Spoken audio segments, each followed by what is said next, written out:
네, 단식을 끝낸 황교안 대표가 뗀 첫 마디는 읍참마속이었고요.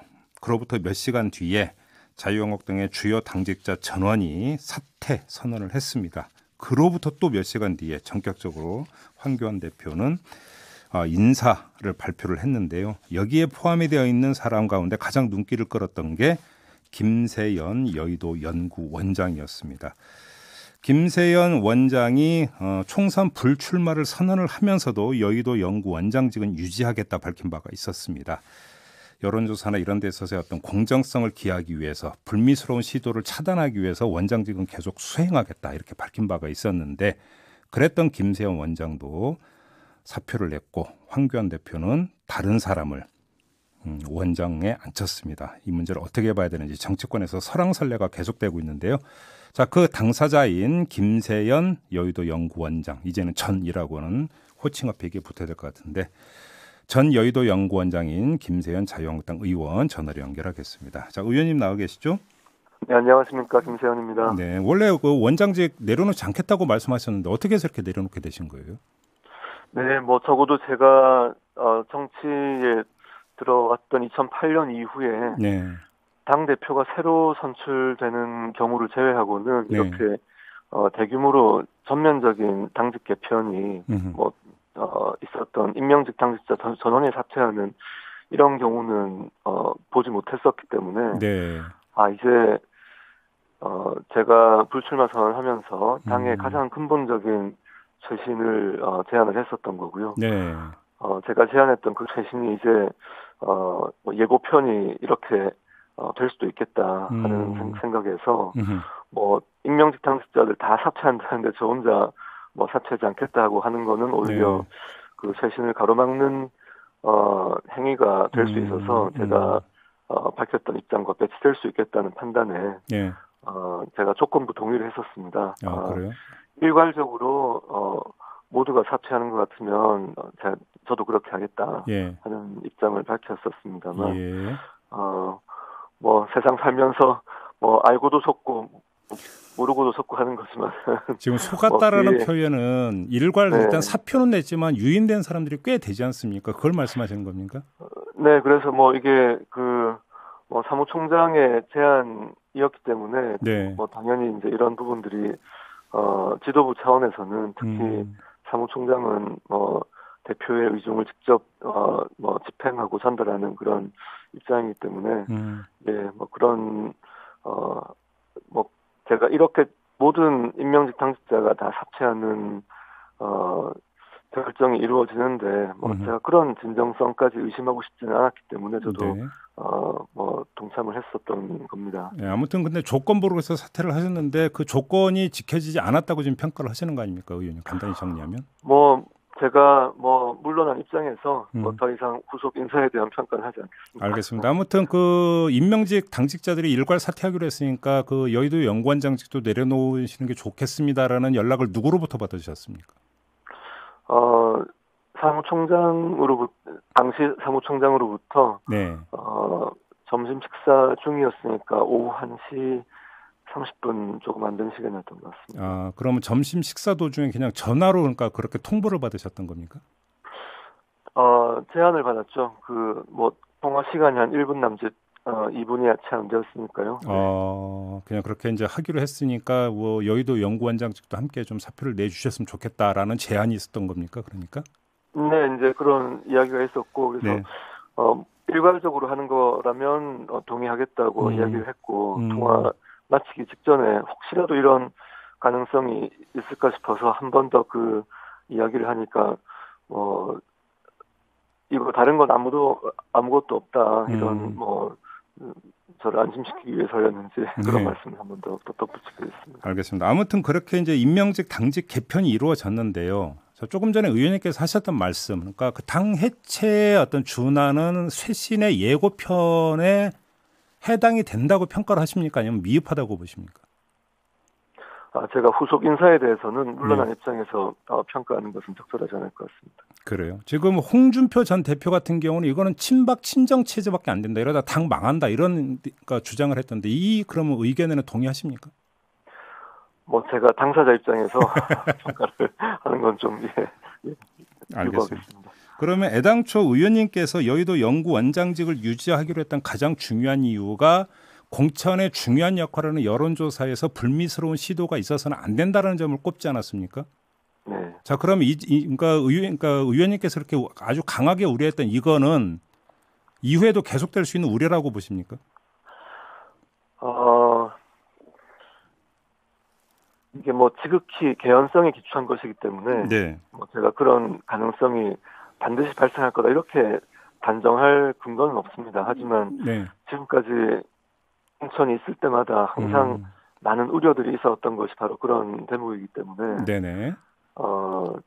이런 가능성을 만약에 1%라도 있다면은 제가 그 가능성마저도 차단시키는 것이 제 역할이라고 생각을 했었습니다. 제가 이렇게 질문을 드리는 취지는 애당초 의원님께서 원장직 유지 의사를 밝힌 데에는 당 안에서 어떤 균형점이라고 하는 것들이 중요하다라는 문제의식이 깔려 있다고 저는 읽었는데 네. 근데 이번 당직 개편을 두고 거의 대부분의 언론과 정치권에서는 친황 체제로 결국은 일색화됐다는 평가가 대부분이거든요.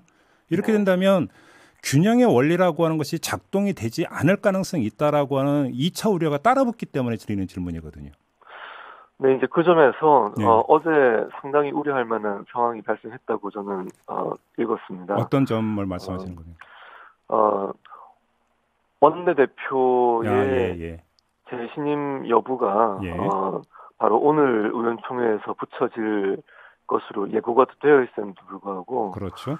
최고위가 이렇게 원내대표의 임기 연장의 해석 여부를 결정하는 것은 당 지배구조의 근간을 허무는 일입니다. 왜 그러냐면 2004년도에 당시 17대 국회 그 소장 그룹이었던 새정치 수요 모임에서 제안을 해서 당 지도 체제를 지금처럼 투톱 시스템, 즉 원외 정당의 대표인 당 대표와 당신은 대표 최고위원이었죠. 원내 정당의 대표인 원내 대표. 그 이전에는 원내 총무 시스템이었습니다. 네네 그렇습니다. 즉 총재나 대표가 의원들의 의사를 대변하는 그러니까 원내 정당이 당시로는 개념이 없었고요. 정당 개혁 조치로서 원내 정당 정책 정당화를 시도하면서 의원들에 의해서 직접 선출되는 원내 대표직이 신설이 되고 당 대표와 원내 대표가 집행기구인 최고위 안에서 직접 결합되는 구조가 되는 이런 아주 절묘한 이 투톱 시스템을 그때 만들어내고 15년 동안 유지가 되어 온 건데요.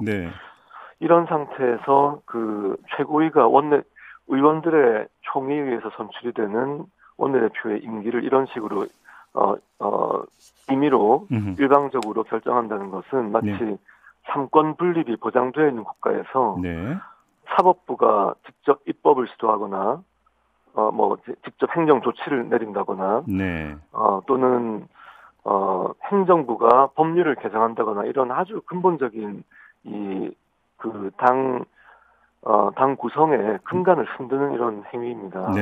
근데 어떻게 이런 행위가 발생하는데도 제가 이런 말씀을 드릴 수 있는 이유는 2013년, 14년에 걸쳐서 제가 제1상호구청장, 지금은 전략기획부총장으로 기능이 좀 다른 식으로 재편이 되었습니다만 당원 당규의 그 적용과 해석을 이제 거의 실무적으로 주관하는 당직을 1년 2개월 동안 맡아서 거의 당원 당규집을 끼고 살았습니다만 이런 식으로 당 운영이 되어서는 정말 곤란하다. 이거는 좀 당이 정말 말기 증세를 보이는 것이 아닌가 하는 심각한 우려를 가지고 있습니다. 자, 그러면 어제 최고위원회 결정은 당규 위반이고 월권이다. 이렇게 성격 규정하시는 겁니까, 의원님?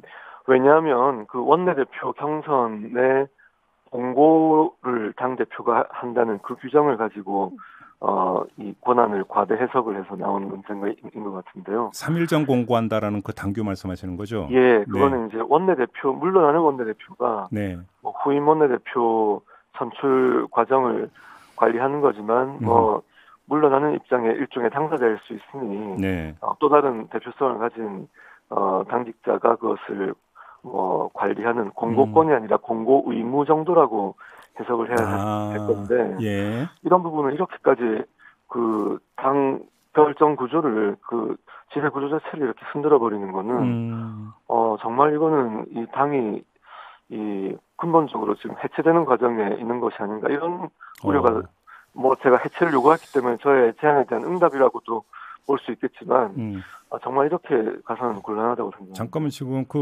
그 말씀은 어제 최고위원회 결정에 대한 반발한 의원들의 어떤 행동이 이어질 수도 있다라고 하는 뜻으로 들리는데 맞습니까, 의원님? 저는 제가 불출마 선언을 할 때도 그랬고 그때도 누구에게도 상의하지 않고 했었고요. 네. 그 이후에도 의원 전원 불출마와 당 해체라는 저의 제안을 제가 저의 문제의식과 저의 입장을 밝히는 것으로 저의 역할이 그 대목에 대해서는 다 한 것이고요. 만약에 집단 행동을 하려고 했으면은 할 수도 있었겠죠. 하지만은 뭐 지금 저희 당의 상황이 그런 상황은 아닌 것 같고 집단 행동 여부에 대해서는 제가 전혀 아는 바가 없습니다. 다만 저는 당원 당규에 대해서 이렇게 이 상권 분립 국가에서 이 원리가 허물어지는 것 같은 이런 충격을 저는 받았기 때문에 저의 관점을 말씀을 드리는 것입니다. 이게 뭐 집단행동이라는 게 뭐 특별한 게 아니라 예를 들어서 오늘 만약에 의총이 열린다면 이 의총에서 어제 최고위원회 결정에 대한 비판이나 성토가 이어진다면 그 자체가 또 하나의 어떤 행동이 될 수도 있기 때문에 드리는 질문인데요. 어떻게 전망을 하세요? 지금 공천을 직전에 두고 있는 상황이기 때문에 그 사실은 당의 이 하나의 주축을 이루고 있는 의원총회에서 과연 그런 발언들이 나올지에 대해서는 제가 전망을 쉽게 하긴 어렵습니다. 조금 전에 이제 당이 말기 증상이라는 표현을 하셨는데 그 말기 증상이라고 하는 게 바로 이걸 두고 하시는 말씀입니까? 네, 그 지금까지 이런 전례가 없었습니다. 전혀 상상할 수 없었던 일이 일어나서 저는 어제 사실 좀 충격을 많이 받았습니다. 그러면 의원님 그 성격 규정을 지금 황교안 대표의 어떤 1인 리더십 체제가 더 이제 갈수록 그 강화가 되고 있는 것 같은데 이런 현상은 과거의 제왕적 총재에 버금가는 현상으로 지금 그 회귀하고 있다 이렇게 평가하시는 겁니까? 제가 그 물러난 당직자 입장에서 후속 인사에 대한 평가나 그 성격에 대해서는 뭐 의견을 말씀드리는 거는 적절치 않은 것 같고요. 다만 저는 최고위 결정에 대한 저의 그래도 당원 당규를 한때 집행했던 입장에서 이건 심각한 문제가 있다는 점을 견해를 말씀드렸습니다. 알겠습니다. 마지막 질문을 이걸 드리겠습니다. 황교안 대표가 당식 전후의 한국당이 확연히 달라질 것이다 이렇게 이야기를 했습니다. 그리고 나서 나왔던 첫 번째 주제가 바로 당직 개편이었는데요. 단식 이후에 한국당이 달라지는 것이 어느 쪽으로 향해 가고 있다고 평가를 하십니까? 역시 앞에 말씀드렸던 이유로 해서 그 평가는 뭐 제가 말씀드리는 것이 적절치 않을 것 같습니다. 그거를 아까 이제 말씀하신 말기 증상으로 대체를 해서 이해를 해도 되는 겁니까? 그러면 의원님? 제가 말씀드릴 수 있는 부분은 여기까지고요. 그다음 평가는 국민들께서 해주실 거라고 생각합니다. 알겠습니다. 별도의 질문 하나만 더 드리고 정말로 끝내겠습니다. 필리버스터 문제는 어떻게 평가하십니까? 나경원 원내대표의 그 해명이 있은 이후로는 뭐 정확한 그 199개 전체 안건에 대해서 필리버스터를 기계적으로 모두 하겠다는 것이 아니었다는 해명이 있은 이후에는 그런 오해는 좀 불식이 되고 있는 과정이라고 저는 관찰했습니다. 알겠습니다. 자, 말씀 여기까지 들을게요. 고맙습니다, 의원님. 네, 감사합니다. 네, 지금까지 김세연 자유한국당 의원이었습니다.